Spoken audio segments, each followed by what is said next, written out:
Okay, hello guys. Welcome back to my Let's Talk series. Today we're gonna be talking about the Central Division in the NBA. The teams on your screen right now are the teams that the Central Division consists of. We got the Bulls, the Pistons, the Bucks, the Cavs, and the Pacers. So I'm gonna kind of talk a little bit about what I think they should do coming into the next year, some things about them, and yeah, let's just discuss. And if you enjoy watching the video, if you have some points or some comments to make, go ahead and comment down below. Let me know what you think. Let me know what you think these teams need to progress to that next step. So let's get into it. Okay, let's start with the Milwaukee Bucks. The team that I would say is the most defined and well-rounded team in this division. And a lot of that does consist of Giannis Antetokounmpo being at the front of the helms, right? You know, he's the best player in the NBA in my opinion.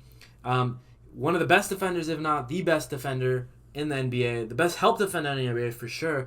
And there are still a lot of smudges on this team that I think they could fix. I think in the bigs department, you know, having someone to either play in front of or right behind Brook Lopez, who is actually a capable center, is going to help him in the future. Brook Lopez, while I love him and he plays great defense, he's getting older in age. He's getting riddled with injuries. And having him out majority of the season, this past season, kind of showed that. It kind of showed the crutch in their defense. And you know, the Milwaukee Bucks a few years ago were known for having one of the best defensive team in the NBA, right? A top 5 defensive team, sometimes top 1 or 2.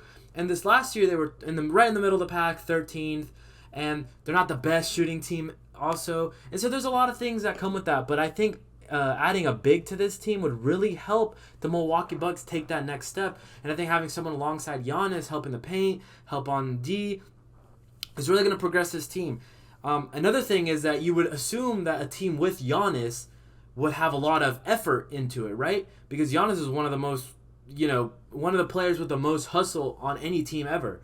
And that's something that I feel like the Milwaukee Bucks lacked last year was a lot of effort, a lot of hustle, and you kind of saw that in a lot of their games, a lot of their close games, that they just didn't give that extra 110% like they needed to, like Giannis always does. And so that's something they need to work on, and as well as turnovers, getting the ball in the right hands of the right person, and making sure that you cause a little less turnovers is going to help them progress into the next season. Let's continue with the Bulls. Now, coming into last year, I loved the Bulls. I really liked their lineup. I didn't think they were going to make a championship or anything like that, but I thought they were going to make some noise. For the first time in a while, the Bulls are going to make some noise. I was going to finally see if Zach LaVine can, not be just a volume scorer on a crappy team, but actually perform well on a good team. And he was. He played phenomenal. DeMar DeRozan played phenomenal. I was kind of weird about that fit and why he ended up going there, but he played great. He kind of simmered down towards the end of the season, but at the same time, I thought they both played great. They both played all-star caliber basketball, especially that first half of the season, and I really liked them. But something that happened with the Bulls that you're going to see kind of the same with the Cavs is their injuries. Having Alex Caruso out, having Lonzo, when they were having magnificent seasons, Patrick Williams being out, it just they were riddled with injuries all year. And you kind of never got to see this team blossom and be what they really could be in full potential. And I was really upset about that because having two really good perimeter defensive players on your team alongside with someone who's playing, out of their mind, averaging like 29 points in the beginning of the season in DeMar DeRozan, and then alongside him, Zach LaVine averaging 26, 27 on great efficiency, it's a great team. Do I think they need to work on their defense? Yeah, a little bit, especially on the big side of the ball. I think Nikola Vucevic, while I do like Vucevic, he's probably not the best fit on this team. I think the Bulls kind of need someone to be more of a defensive anchor as opposed to an offensive big. But I do like Nikola Vucevic. I think what he brings to the table is a lot for a lot of teams, and a lot of teams would love him. So I think maybe, kind of transitioning to trading him away to someone who's a better defender and maybe a couple draft picks or maybe some wings might help, or maybe even some point guard depth when those two guys are out in Alex Caruso and Lonzo Ball, since they keep getting, rattled with injuries.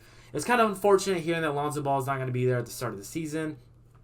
His knee is really taking a toll on him, and I understand that. Being someone that I've had issues with my knee, I understand that struggle, and I understand sometimes it just doesn't get better, and it may take a long time for him to recover. So my best wishes to Lonzo Ball. I really hope that he gets better soon, and yeah, I see a lot of big things with the Bulls moving forward as long as they can remain healthy and do the right things, right?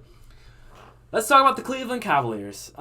Interesting team. I really liked their team last year. They surprised me. I didn't expect them to do that well. Evan Mobley was a lot better than I thought he was going to be coming into this year.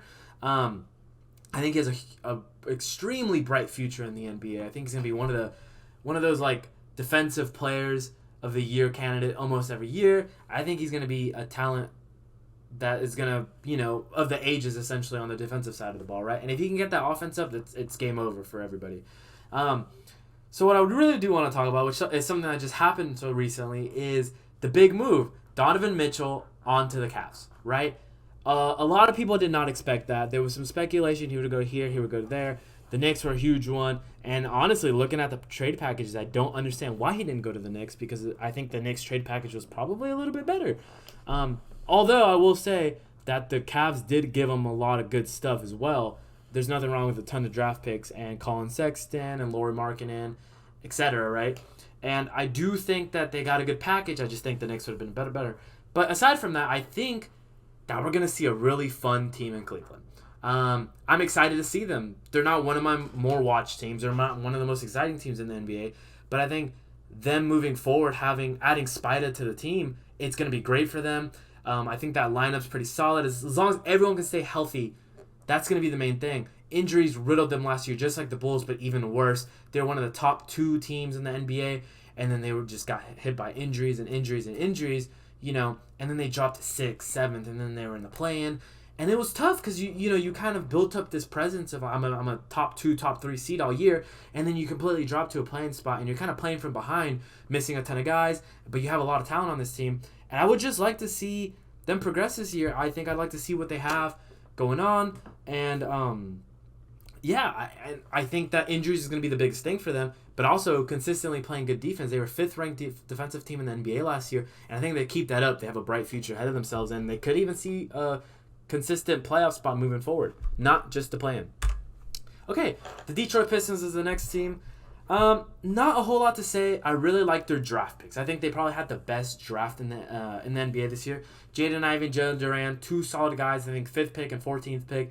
I think they're gonna really establish a good lineup in Detroit finally, alongside Cade Cunningham with his progression.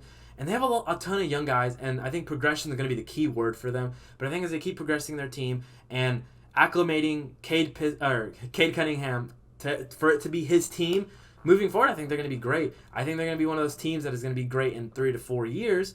But I think they just need to keep developing their guys, continuing progress on all their young guys, and I think they have a bright future. And lastly, let's talk about the Pacers. Not a whole lot to say about the Pacers. First off, I don't know how I like their fit. Addition of Domantas Sabonis on the team, Tyrese Halliburton, and Buddy Hield on that team, kind of weird. I like those 3 names. I don't know how much I like them in a lineup of 5, and I don't know how well they're going to mesh on this Pacers lineup. I know we saw a little bit towards the second half of the season, but we're finally going to get to see them in full perspective in a full 82-season game, right, as long as they stay healthy, and I'd like to see that. Now, another thing that I think the Pacers need to, kind of come together on terms is, are they going to trade these people? There was a lot of speculation this offseason that a lot of those names like Miles Turner, and Buddy Hield were going to get traded this offseason because a lot of teams wanted them, and they're really good role players, and they could fit well on just about any team. And so they need to decide, are they going to move on from these guys? Are they going to trade them? Are they going to keep them and build a roster around them? Who knows, right? And then the last thing is just like kind of tying in with everything else. Pick a direction, Pacers. You need to decide what you're going to do, and you need to decide now, because you probably should have been going into a rebuild like 3 years ago, and you're not doing that. So what are you going to do, right? That's what we're trying to find out. But okay, guys, that's going to be everything for today. I hope you guys enjoy these talks and enjoy this little segment of Let's Talk, talking about these divisions. I'm going to continue to finish out the rest of the divisions, and I have some other stuff planned ahead that's pretty exciting, and I'm really excited to get that out to you guys. So, like always, there's going to be a video that's going to be recommended to you on the screen above and my name. If you like my content, like, subscribe, leave a comment. Let me know what you think. Let me know about your opinions. Let me know, how do you think that I talked about these teams? Is there something you would add in? Is there something you would take away? Do you have a different opinion? Do you disagree with me? Just let me know. And as always, thank you for watching the segment today, and goodbye.